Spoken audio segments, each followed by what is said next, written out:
Do animals feel emotion? Think about that question. What's your opinion? Do they have feelings? I asked that of my students one day in class. It was an animal ethics course. And the response was a little surprising to me because I didn't quite expect it, but they all laughed. 50 something of them. They all giggled. They all thought, oh, that's such a preposterous question. How can animals have feelings? And I shook my head and said, okay, here's a teaching moment as I'm thinking through how am I going to address this. And I use an easy example because today's all about horses and their feelings. But at the time I used dogs because we could relate to them. They live in our homes. We interact with them pretty intimately. Also our horses too. But I said, what about when you get home and your dog hasn't seen you all day? Or dogs? How do they react? And I have two. Tails are wagging, jumping up and down, barking, excited. Think of a pack of wolves in the wild. When they come back from a hunt, all the young wolves come out of the den and they're all yipping and yapping and they're happy. It's signs of happiness. That is an emotion. But then what about fear? Oh, you've been a naughty dog. My youngest, she's like, ooh, what did I do? What teddy bear did I destroy today? And I'm like, you were a naughty dog. And she's like, oh, I did something wrong. And she cowers and she's loved. Trust me, I love my dog, gosh. But she still displays like, uh-oh, what did I do? So that's a fear response, right? We always talk about fight or flight in animals. Those are emotions. So I explained to my students, absolutely animals have emotion. Now we have to be careful. We don't want to anthropomorphize animals, meaning they're on our level of cognition of humans. But when we talk about animal welfare, happy horses, they do have a level of sentience. These are beings that think and feel and problem solve. I mean, I use the example of the crow, a bird that I saw this in person last year. I saw a crow literally drop a nut in the middle of the street, fly off, wait for cars to pass over it, and fly back. I literally observed that behavior. That shows a level of thinking and critical thinking. So animals, their feelings, their thought processes are a lot more complex than historically we've given them credit for. And that's why we now have the 5 domains of animal welfare, and the way we understand them are changing. Now, for those that have been around horses a lot, you've probably observed this behavior, but let's say you have 2 pasture mates. And I remember this story. This was my mare, Tari, who I got to train and ride for quite a while a few years ago. And we kept her in a large pasture with mares once she transitioned from a riding horse to a broodmare. Well, she had a really good friend, and I don't remember her friend's name. But I remember I went to go get Tari one day from pasture, and I halted her up, brought her outside the fence, and a friend, we'll just call her Bella, walked with Tari all the way. And I knew they were close. They had a close, tight bond. And they were nickering at each other. I got Tari, closed the gates, and as I walked away, I could hear Bella whinny really loud. And she had a loud neigh, like, don't leave me. Tari, where are you going? Please come back. And that's typical on horse farms around the world. Whenever you separate pasture mates for whatever reason, or, going for a ride or whatever, they have some separation anxiety, again, feelings. And then when I brought Tari back, Bella came running to the fence and they're neighing and nickering once they got close. And I put Tari back into the pasture and I closed the gate and I just watched them because I love horse behavior. And they pranced around, galloped a little bit, and then they settled down and did some allogrooming. And then they settled down and grazed. And then I walked back to the barn. Just one of those days where you just love to watch horses. So absolutely, these animals have feelings. And the purpose of this video podcast today is to talk about signs that your horse is happy. What are the things that you can look at as an owner and say, yep, my animal seems satisfied, happy in life. Then we're going to talk about some of the studies. It's very interesting and very fun to investigate. Can horses tell if we're happy? Right? How perceptive are they to our own emotions? Because we talk a lot about that in training. And then we're going to finish up with owners, their perceptions of their horse's happiness. So a very fun podcast, a fun topic to talk about. Now, when I asked that question, do animals have feelings? And my students didn't, they probably weren't behavior experts. And these were all undergraduates studying hard, many of them going on to be veterinarians or trying to become veterinarians. And I think it's important to get across to anybody that works with animals that yes, they have emotional states, and we know this is in horses, and the research, as we do more and more of it in the equid world, we're understanding the depth of those emotions with horses. So just recently, a study, Carol Hall and a bunch of others out of around the world, New Zealand, Australia, the UK, a lot of authors talking about assessing the equine emotional state. And they're explaining why we're still in the early stages of understanding this. There's still a lot more research to be done. We're going to talk about the Grimace scale today. That is becoming more of a pain assessment tool. Horses grimace. And what does that mean? A lot of this science is still breaking. And just to quote the beginning of the article, I have it here in front of me. The study of animal behavior has increasingly included consideration of the emotional component of behavioral responses, with the ultimate goal of being able to assess subjective experience. That is, how the animal feels. So goes on to talk about how horses have positive experiences, negative experiences, things that are pleasant to them, unpleasant to them, reward, punishment, all of that. What does that mean? And so I think really too, where this is going to benefit you is how we train them. How we quote unquote break horses. We don't want to break horses anymore. We want to train them. We want to do it from an empathetic point of view. And I know that's a huge debate. And oh, wow. Even if you just look at podcasts on training, there's 100 of them. Different philosophies, different ways to train. But from a science perspective, from an equine educator perspective, I think what's exciting is we're getting a deeper understanding of horses and their mental states. So as we get into the 21st, even in 100 years, 22nd century, how we trained horses 50 years ago, 100 years ago, 1,000 years ago will not be acceptable, because we'll have a greater understanding of how these animals operate. Now, my area of research, a lot of what I studied was stress. Okay. So we have happiness, which we're just learning how to assess. We're just learning how to quantify as scientists.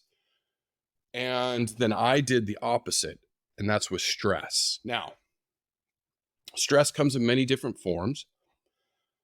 I was looking more at physical stress, so exercise stress on horses and their impacts, but there's also behavioral or mental stress. So stress is very easy to assess scientifically. One of the easiest ways is we look at taking blood, cortisol, and different ways to do it without getting too much into the depths of it. But we did look at, cortisol levels. Then we looked at vital signs. So I'd exercise mares and look at recovery times, and then look at impacts on nutrition, look at impacts on reproduction, because we like to go out and ride and exercise our horses, which is good. It is healthy for them, but it's still a stress on the body. That's why we exercise, so our bodies recover and we're healthier, better cardiovascular health, all of that.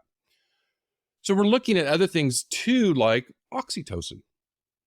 Oxytocin, this is kind of emerging. It's one of these hormones that we look at that helps during times of stress is released and helps suppress it. So the point of it is we can look at a horse and we have different markers, not just behavior, what's abnormal, how do we assess the horse visually, but also biologically, how are they responding? So we can look at that with stress. Now, looking at it at happiness, as we're going to find out in some of the studies, we're trying to look at some other markers, biology, to show signs of happiness.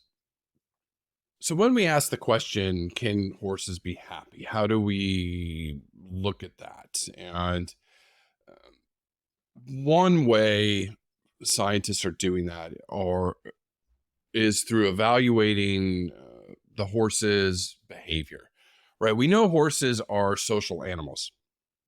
We know they form tight bonds. Tari and Bella, very, very tight friends, close friends. We know that. We observe them. We observe them in the wild, the bands of mares and young horses and foals with the stallion, tight social bonds there. Where we're recognizing now these social bonds, it's not instinct. It is emotional attachments. And they're starting to validate some of this empathy that horses have for each other. I grew up watching wildlife videos and zebras and, zebras being taken down by lions and other top predators. And you wonder, does the herd look back and go, oh, well, at least it wasn't me? No, I mean, they have empathy and we're starting to validate that. So one of the ways that scientists are doing that is this qualitative behavioral assessment that we're using to validate feelings in animals. So it is a work in progress, but in the last 10, 15 years, this area of science has really grown.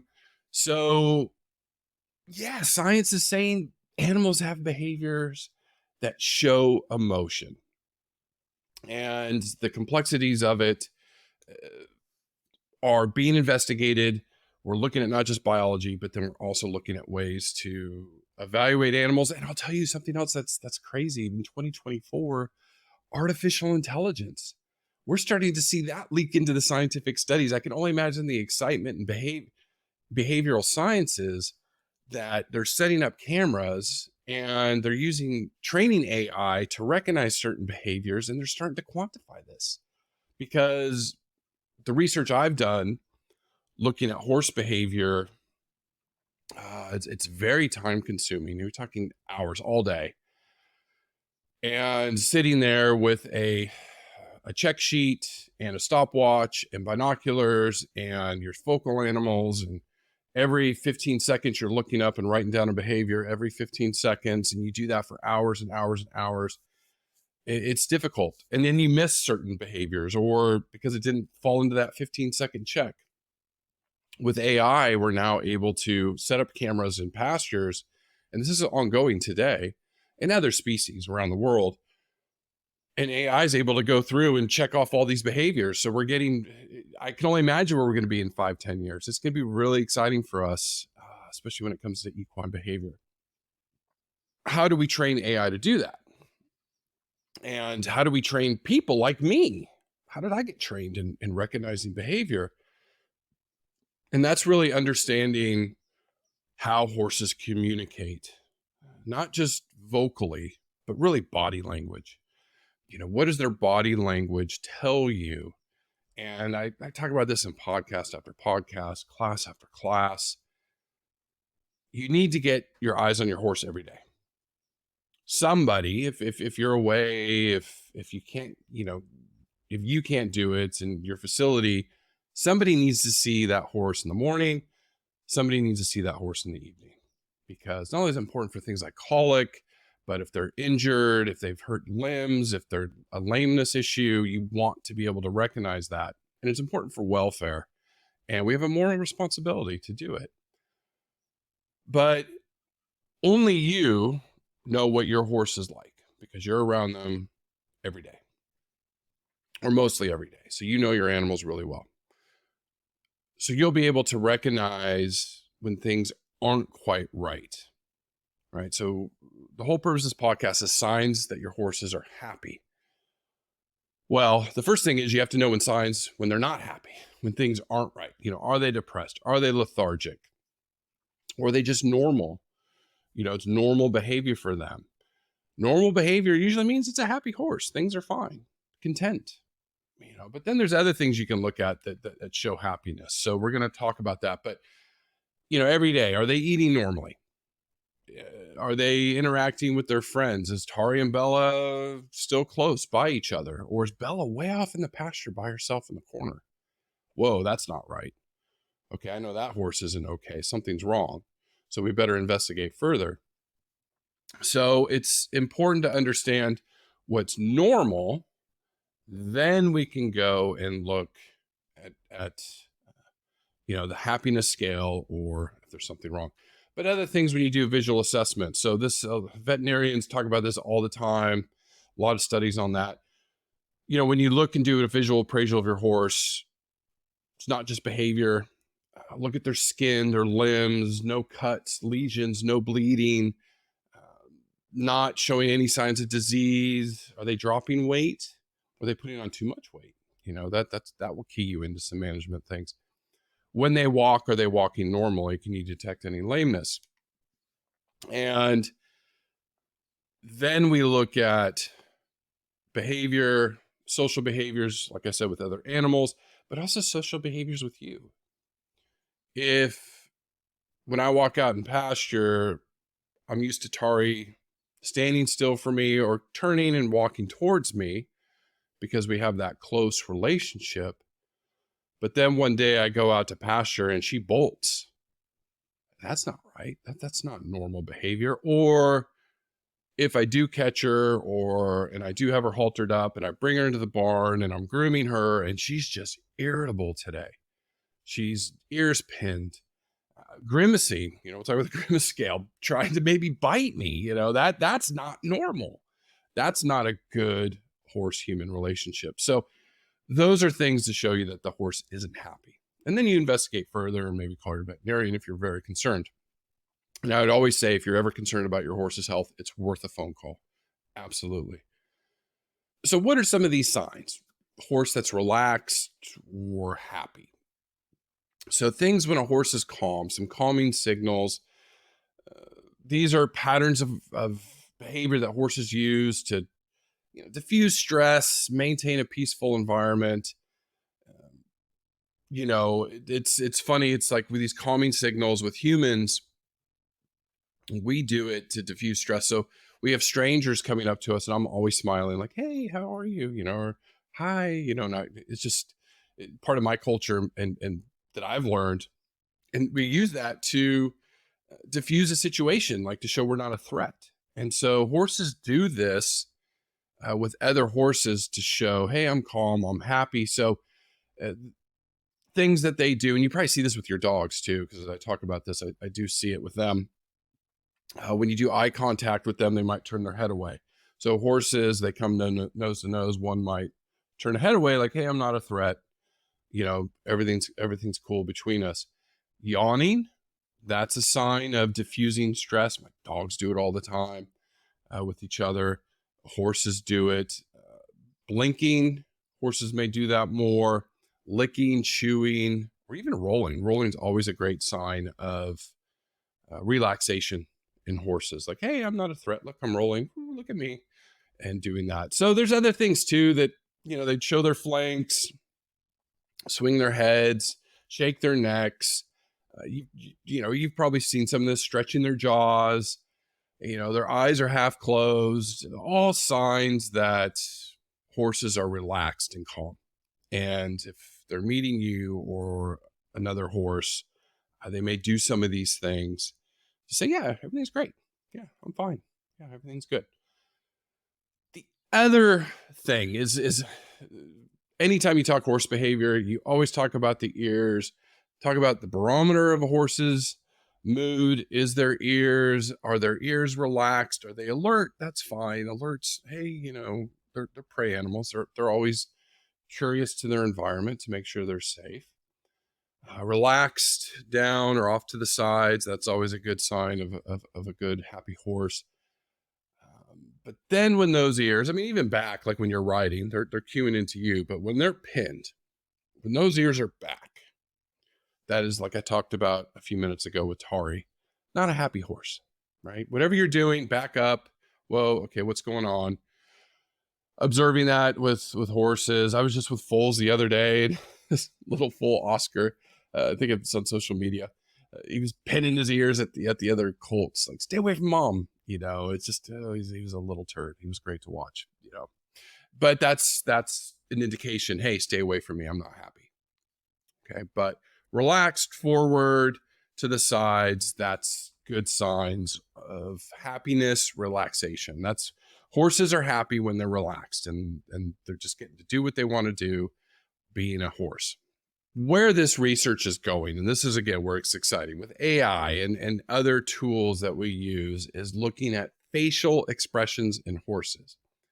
In years past, it wasn't something we really looked at. Yeah, sure, we looked at the eyes. We always like to say a soft, round eye, not hard, not like nice and calm eye. But we're finding that there's a whole different fleet or different categories of facial expressions that horses are doing. So just in the last few years, they're tying in facial expressions with biology. So they're looking at like oxytocin and some of these other hormones to say when they see this facial expression, wow, that horse is happy, or wow, that horse is not happy.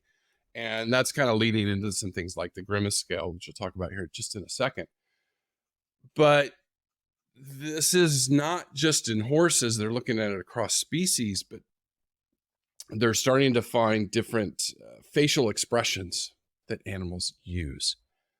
I know as humans, we're very expressive, right? Like happy, sad, and we're able to read it as primates. We're obviously very intelligent. We're the most intelligent species on this planet. And we can subtly detect facial expressions without even thinking about it. We quote unquote instincts, but it's just learned behavior. And we know, oh, that's a threat, or oh, that's not a threat. Like I said, diffusing stress, smiling. Hey, how are you? One of the things we're looking at in horses is eye shape, and then the wrinkles in their eyes too, and obviously ear posture, which we talked about. So this is leading to the development of the horse Grimace scale as an assessment tool in horses undergoing different procedures. And this was created by Emanuela Della Costa. She's known for this, where horses were going through castration procedures, which is pretty painful. It can be. I mean, obviously they have to be under pain relief and stuff, but there's still some pain with it.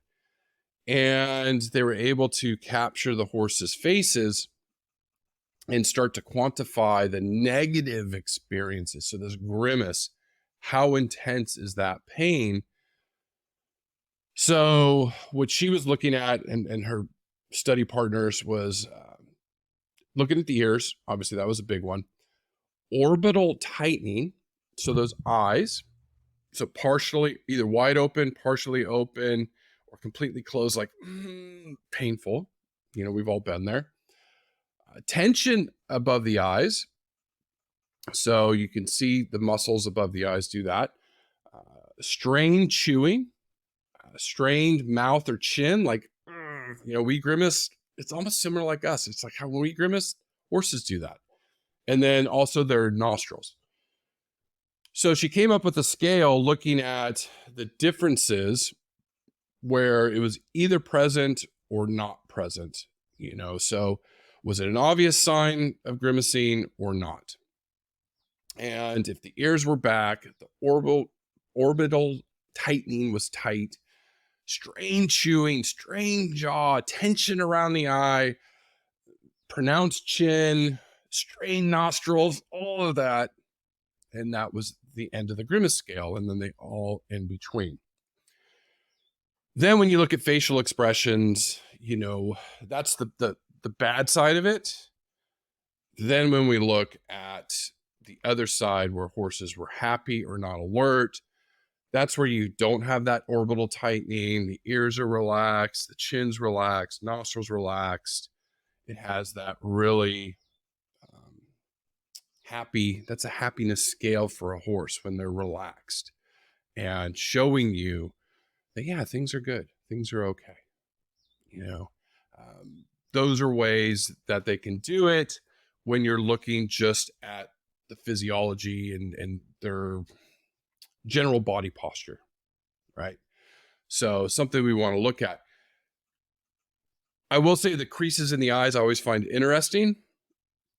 I noticed this the other day working with a horse that didn't know me and just had that little bit of worry, like just a little bit.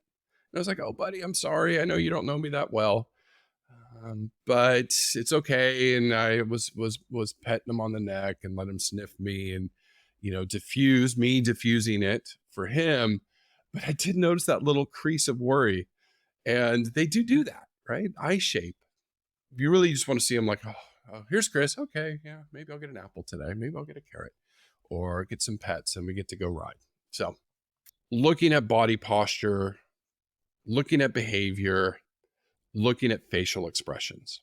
So you really should know the pain, the grimacing, recognize those signs, and then know that relaxed, normal, day-to-day, things are fine. That's your happiness scale. That's where the horse is like, great. And then we're correlating this with hormones. We're correlating it with stress hormones and happiness hormones. The research is ongoing today as I talk and record this. In the world, somebody is evaluating that data. I guarantee you, or they're planning to do a study or they're in the middle of a study. The next interesting bit of this, when you talk about is your horse happy, or how perceptive are they of us, right? When I was a young budding professor at Clemson University, this was, 15 years ago, 2007, 2008. Yeah. There were some horrific fires back in my hometown of San Diego, California. And these were the worst that they've ever seen that I know of in my lifetime. I was obviously on the East Coast of the United States, and I had family in the West Coast in San Diego, particularly my brother, and went to bed and heard about these fires because California wildfires do happen in the east part of San Diego. Well, woke up in the morning, overnight, we have these things called Santa Ana winds, which come off the desert. They're really hot winds that blow out to the ocean. Feels like a hairdryer in your face sometimes. It's that warm. And it really makes these fires horrific. The fires raced all the way to San Diego, within a mile of my brother's home, within a couple miles of my childhood home. Many homes burnt down. And they stopped it. I believe it was like a couple miles away from the Del Mar racetrack where I used to work, and that was the emergency evacuation point for all the horses in San Diego. And I was like, wow, it was a bad fire. It was really bad. And I remember seeing an article in the paper of this woman with her horses, and she was spray painting her phone number on her horses and letting them go because she couldn't get them in a trailer and she couldn't evacuate them. And people would do that. So I used to use that story as a lesson in emergency preparedness. What do you do when there's a fire coming? The reason I'm telling you this story and how horses are happy of all things is because in that, it got me thinking, okay, I'm a horse owner. I've got my babies in my backyard. I've got a fire coming. Holy smokes. Smoke. Like, I don't mean that. You know what I mean? Like, wow. Okay. And I'm starting to panic. My heart rate is racing. I am, oh my God, my house, my dogs, my family, my horses. What am I going to do? And if I didn't have a plan, I would probably fall apart and rush around and make a lot of mistakes. If I've had a plan and if I've trained my horses to trailer properly in situations like that I'm more calm and I could approach my horse and say, okay, buddy, Tari, Bella, whatever. Here's your halter. Okay, we need to get on the trailer because we need to go.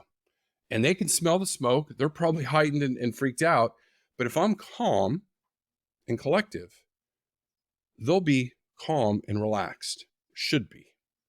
If I'm like, oh my God, Tari, we gotta go, hurry, hurry, hurry, and I rush out there with my halter and I'm frustrated and upset, she senses that. And that's what this study is looking at. How perceptive are horses at human emotion and human facial expression? It's not, I'm running out there like a madman going, get in the trailer, we're gonna die. You know, it's, even if I'm stressed and I'm strained, I'm like, okay, we gotta go. And I'm looking up the hill, whoa, you know, and sometimes like I to finish out that story, that in the San Diego paper, the woman put her phone number on there, let the horses escape, because that's, if you can't get them on a trailer, that's the best thing to do. Let them find their way. And she was reunited with the horses eventually. And people could call her and say, hey, I saw your horses out on this pasture, you know, in this part of the county.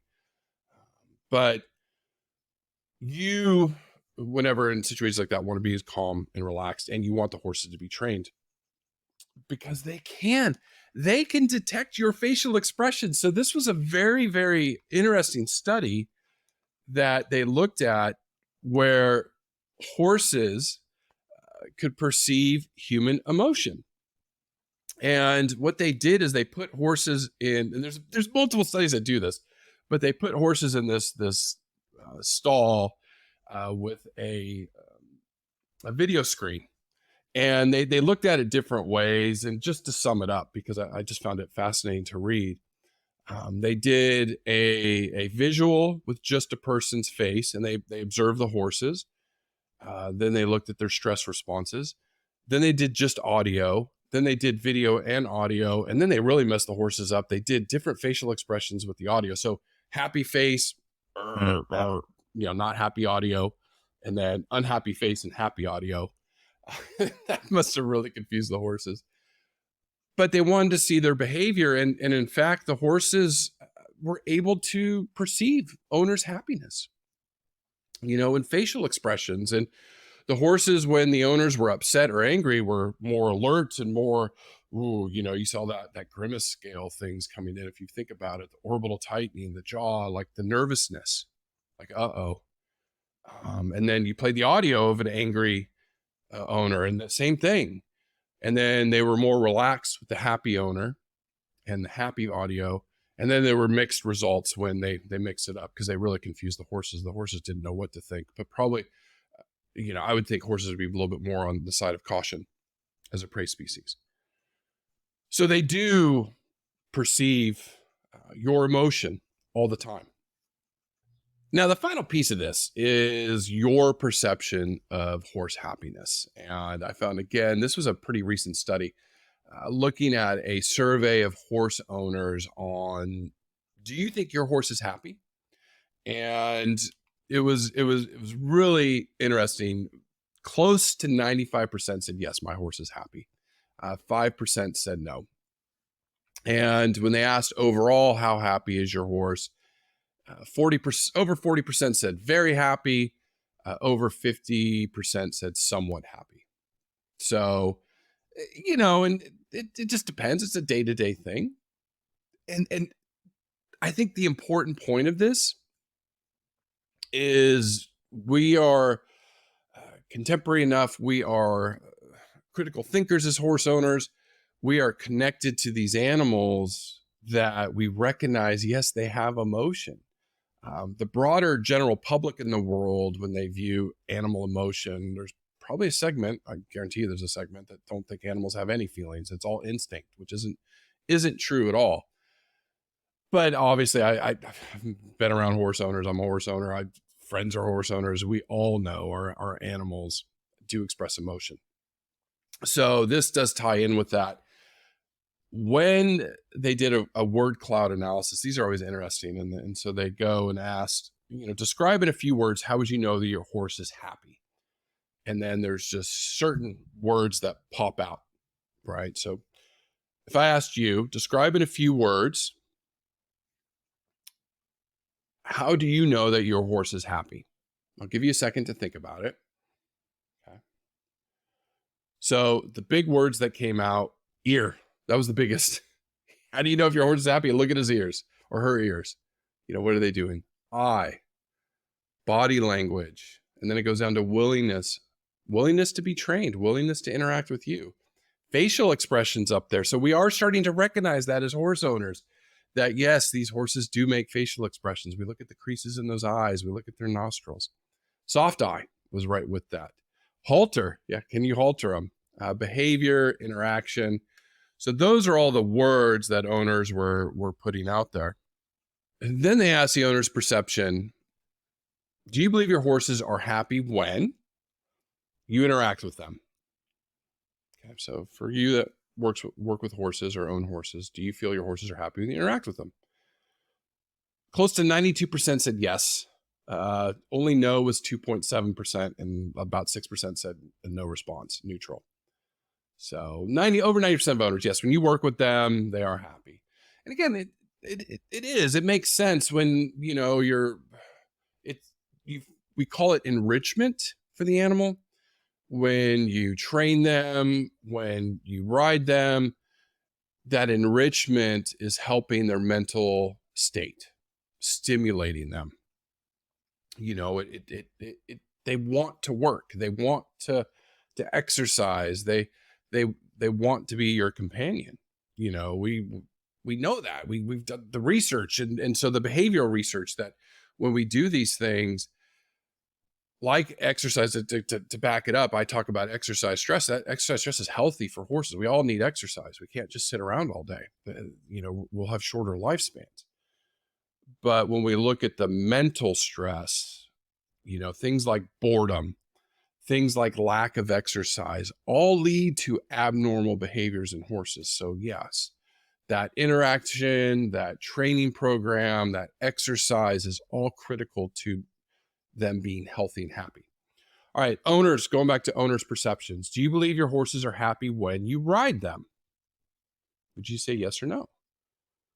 Well, close to 70% said yes. A no was 16%, and no response was about 14%. So there's a little small segment that said when I ride them, they're not quite happy. Could be the individual horse, could be the type of discipline they're doing, things like that. How about this? Do you believe your horses are happy when you work them? Okay. How would you answer that? Yeah, close to 81% said yes. No was 10%. Again, those horses that are kind of stinky. And it could be, oh gosh, that's a whole different topic for a whole nother day. I have a lot of empathy for horses that are quote unquote stinky or difficult to train. There's probably a lot of negative experiences with somebody. It ran into it all the time. Horses didn't like men, just didn't. And it was probably a previous experience. And I respected that. Said, okay, I had some of my, female colleagues worked the horse, or I wouldn't push it. I did not push it. I didn't take it personally. So that probably explains some of the no's in there. All right, final word cloud, because this is always fun.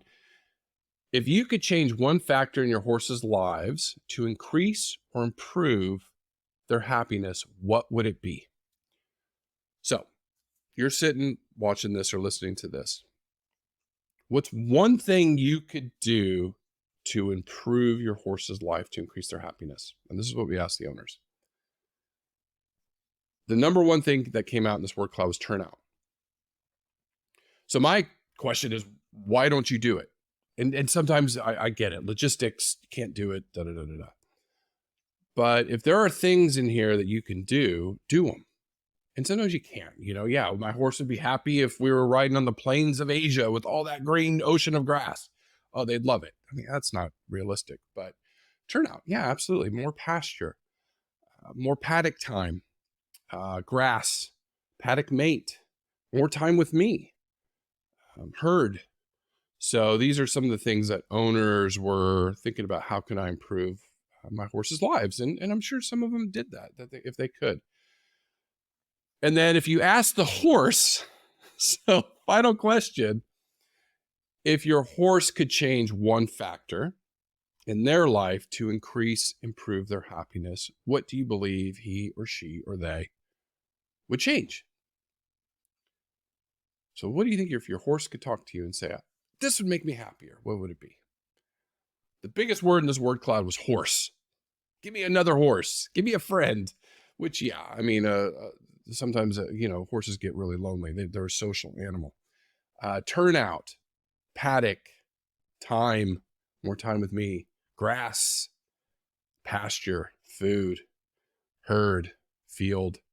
So those are the things that if owners put themselves in their horse's hooves, what would make them more happy, right? So again, if you can do it, do it. So just to recap all of this, signs that your horses are happy. I mean, you want to look and see that relaxed body language.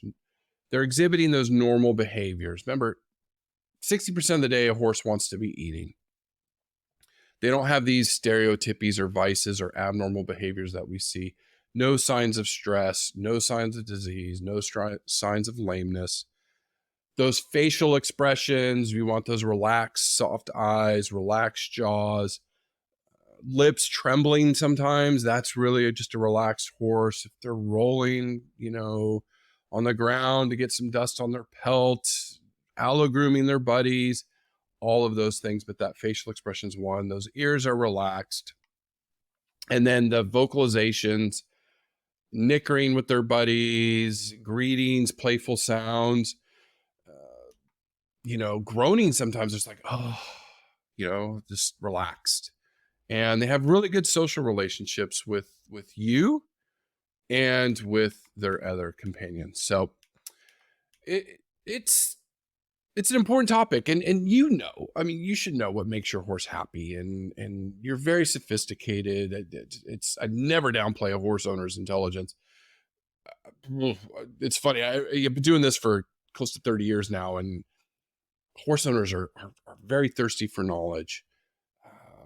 Horse owners are incredibly devoted to their animals.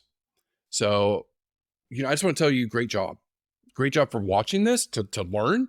At this point, you're at this point in the video, like, awesome, great job, and thank you for listening to me and sharing this time with me to evaluate this. And if you want to learn more, I just urge you to go to madbarn.com. On the top right, learn, click on the learn tab, just type in happy in the articles. And there's an article called How to Tell If Your Horse is Happy, Top 7 Signs. All of our articles are written and evaluated by PhDs, DVMs, equids. We all have the degrees are crazy, all in the horse industry involved throughout the world, in the United States, in Canada, and really devoted to providing this information to you for free. That is the goal, Mad Barn. That is the goal. You will never have to pay for these YouTube videos or anything like that. All we ask is maybe click the follow button on YouTube.